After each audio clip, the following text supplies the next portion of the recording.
दोस्तों, अगर आप भी केएल राहुल को दुनिया का सबसे खतरनाक बल्लेबाज मानते हैं तो हमारी इस वीडियो को लाइक जरूर कीजिएगा। दोस्तों, केएल राहुल के तूफानी शतक पर डीन एल्गर ने फेरा है पानी।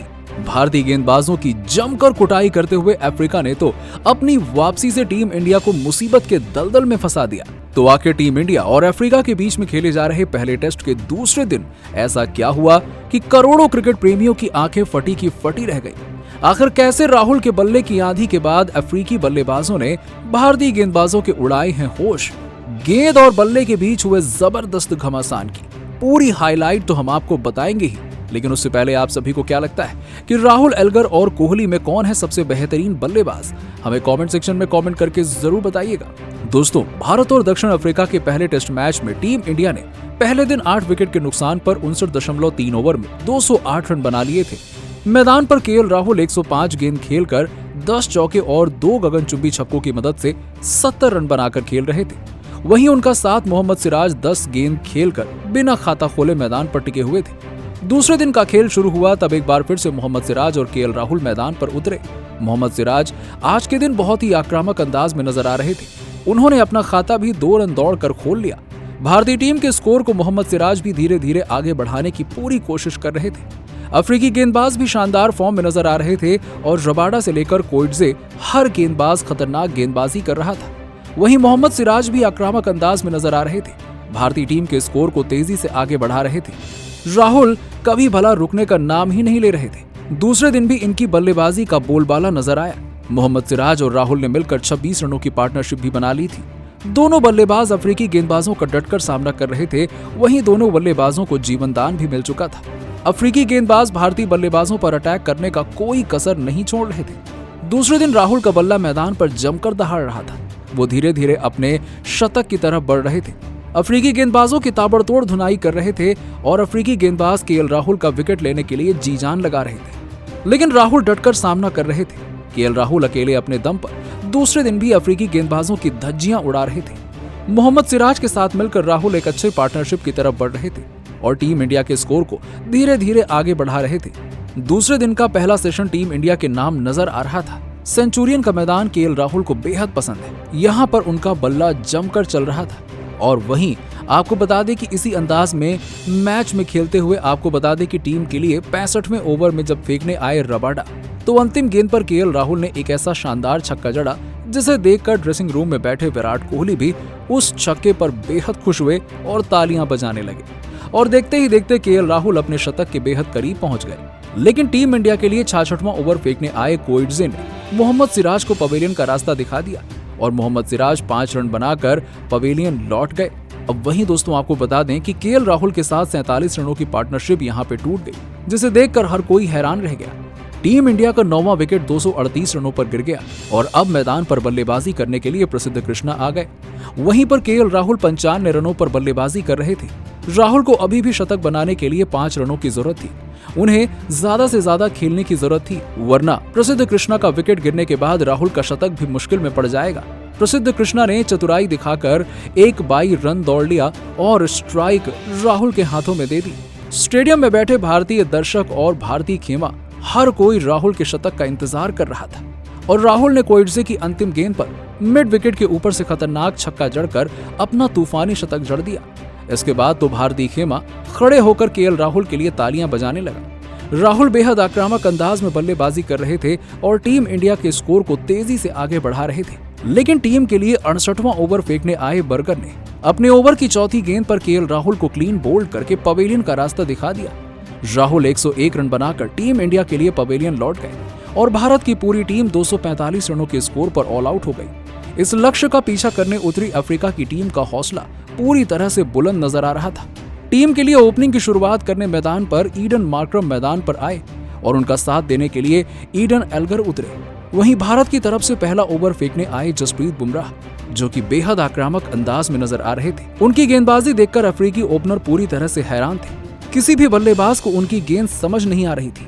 टीम के लिए चौथा ओवर फेंकने आए मोहम्मद सिराज ने अपनी कातिलाना गेंदबाजी से 5वीं गेंद पर मार्करम को पवेलियन का रास्ता दिखा दिया और टीम इंडिया को 11 रनों के स्कोर पर पहला विकेट मिला। अब मैदान पर बल्लेबाजी करने के लिए टोनी द जॉर्जिया आए और अल्गर के साथ मिलकर स्कोर को आगे बढ़ा रहे थे। लंच ब्रेक तक दोनों बल्लेबाजों ने शानदार बल्लेबाजी करते हुए अपनी टीम के स्कोर को 16 ओवरों में 49 रनों तक 1 विकेट के नुकसान पे पहुंचा दिया। एल्गर 29 रन बनाकर बल्लेबाजी कर रहे थे, वहीं टोनी 12 रन बनाकर मैदान पर टिके हुए थे। लंच के बाद दोनों बल्लेबाज मैदान पर उतरे बेहद आक्रामक अंदाज में नजर आ रहे थे। भारतीय गेंदबाजों की जमकर धुनाई कर रहे थे। एल्गर अपनी टीम के लिए तेजी से रन बना रहे थे, वहीं टोनी भी उनका भरपूर साथ निभा रहे थे। लेकिन अभी भी साउथ अफ्रीका की टीम 183 रन भारत के लक्ष्य से पीछे थी। वहीं दोनों बल्लेबाजों ने अर्धशतकीय पार्टनरशिप भी कर ली थी और अपनी टीम के स्कोर को 20 ओवर में 70 रनों तक पहुंचा दिया। भारतीय गेंदबाज मैदान पर विकेट लेने के लिए संघर्ष कर रहे थे। एल्गर की बल्लेबाजी देखकर टोनी भी आक्रामक अंदाज में नजर आ गए। भारतीय गेंदबाजों की जमकर कुटाई कर रहे थे दोनों।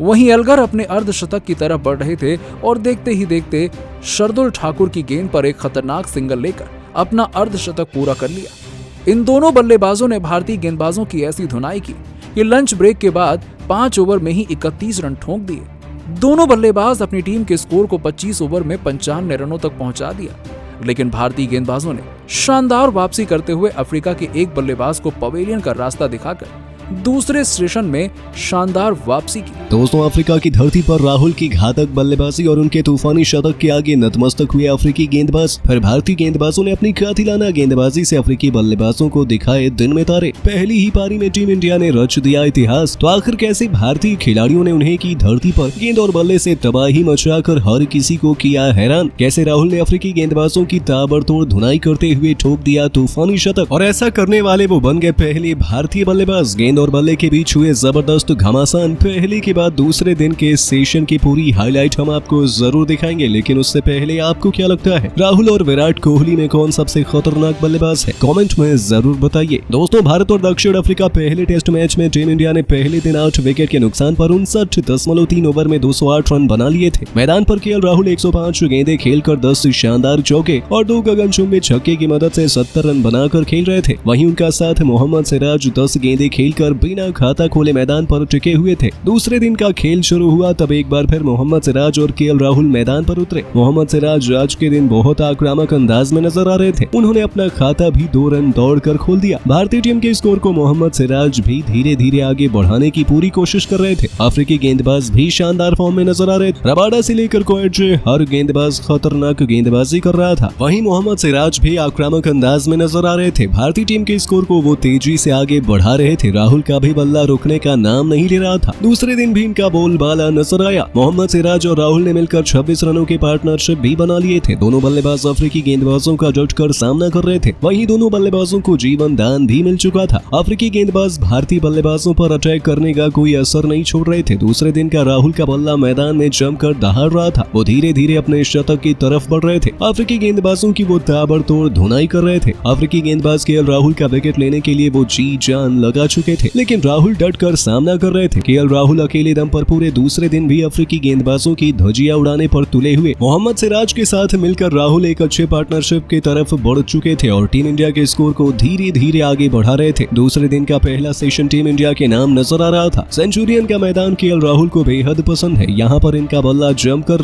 गरज रहा था। वही अंदाज इस मैच में खेल राहुल का दिखा रहा था। टीम के लिए 65वां ओवर फेंकने आया रबाडा की अंतिम गेंद पर केएल राहुल ने एक ऐसा शानदार छक्का जड़ा जिसे देखकर ड्रेसिंग रूम में बैठे विराट कोहली भी उस छक्के पर काफी खुश नजर आ रहे थे और तालियां भी बजाने लगे। और देखते ही देखते केएल राहुल ने अपने शतक के बेहद करीब पहुंच गए, लेकिन टीम के लिए 66वां ओवर फेंकने आए कोएट्रे ने मोहम्मद सिराज को पवेलियन का रास्ता दिखा दिया और सिराज 5 रन बनाकर पवेलियन गए। वहीं केएल राहुल के साथ 47 रनों की पार्टनरशिप भी टूट गई, जिसे देखकर हर कोई हैरान रह गया। टीम इंडिया का 9वां विकेट 238 रनों पर गिर गया। अब मैदान पर बल्लेबाजी के लिए प्रसिद्ध कृष्णा आ गए। वहीं केएल राहुल 95 रनों पर बल्लेबाजी कर रहे थे। राहुल को अभी भी शतक बनाने के लिए 5 रनों की जरूरत थी। उन्हें ज्यादा से ज्यादा गेंद खेलने की जरूरत थी, वरना प्रसिद्ध कृष्णा का विकेट गिरने के बाद राहुल का शतक भी मुश्किल में पड़ जाएगा। प्रसिद्ध कृष्णा ने चतुराई दिखाकर एक 22 रन दौड़ लिया और स्ट्राइक राहुल के हाथों में दे दी। स्टेडियम में बैठे भारतीय दर्शक और भारतीय खेमा हर कोई राहुल के शतक का इंतजार कर रहा था और राहुल ने कोएट्रे की अंतिम गेंद पर मिड विकेट के ऊपर से खतरनाक छक्का जोड़कर अपना तूफानी शतक जोड़ दिया। इसके बाद तो भारतीय खेमा खड़े होकर राहुल के लिए तालियां बजाने लगा। राहुल बेहद आक्रामक अंदाज में बल्लेबाजी कर रहे थे और टीम इंडिया के स्कोर को तेजी से आगे बढ़ा रहे थे। लेकिन टीम के लिए 68वां ओवर फेंकने आए बर्गर ने अपने ओवर की चौथी गेंद पर केएल राहुल को क्लीन बोल्ड कर पवेलियन का रास्ता दिखा दिया। राहुल 101 रन बनाकर टीम इंडिया के लिए पवेलियन गए और भारतीय टीम पूरी तरीके से 245 रनों के स्कोर पर ऑल आउट हो गई। इस लक्ष्य का पीछा करने उतरी अफ्रीका की टीम का हौसला बुलंद नजर आ रहा था। टीम के लिए ओपनिंग की शुरुआत करने मैदान पर एडन मार्करम के साथ एडन एल्गर उतरे। वहीं भारत की तरफ से पहले ओवर फेंकने आए जसप्रीत बुमराह और वो बेहद आक्रामक अंदाज में नजर आ रहे थे। उनकी गेंदबाजी देखकर अफ्रीकी ओपनर पूरी तरीके से हैरान थे। किसी भी बल्लेबाज को उनकी गेंद समझ ही नहीं आ रही थी। अफ्रीका के लिए ये लक्ष्य हासिल करना इतना आसान भारतीय गेंदबाजों के सामने होने वाला तो था नहीं। दोनों टीमों के बीच कड़ी चुनौती देखने को मिलने वाली थी। टीम के लिए दूसरा ओवर फेंकने आए मोहम्मद सिराज भी आक्रामक अंदाज में गेंदबाजी का नजारा दिखा रहे थे। वहीं अफ्रीकी बल्लेबाज भी कहां पीछे हटने वाले थे। अपनी टीम के स्कोर को वो आगे बढ़ा रहे थे। मार्करम खतरनाक अंदाज में लग रहे थे। वो भारतीय गेंदबाजों की धुनाई पर तुले हुए थे, लेकिन भारतीय गेंदबाज खतरनाक गेंदबाजी का नजारा दिखा रहे हैं और अफ्रीका के बल्लेबाजों को पवेलियन का रास्ता दिखाने की भरपूर कोशिश कर रहे हैं। भारतीय टीम की खतरनाक गेंदबाजी देखकर तो यही लग रहा था कि पहले ही सेशन में भारतीय गेंदबाजों ने टीम इंडिया को इस मैच में वापसी का एक रास्ता दे दिया।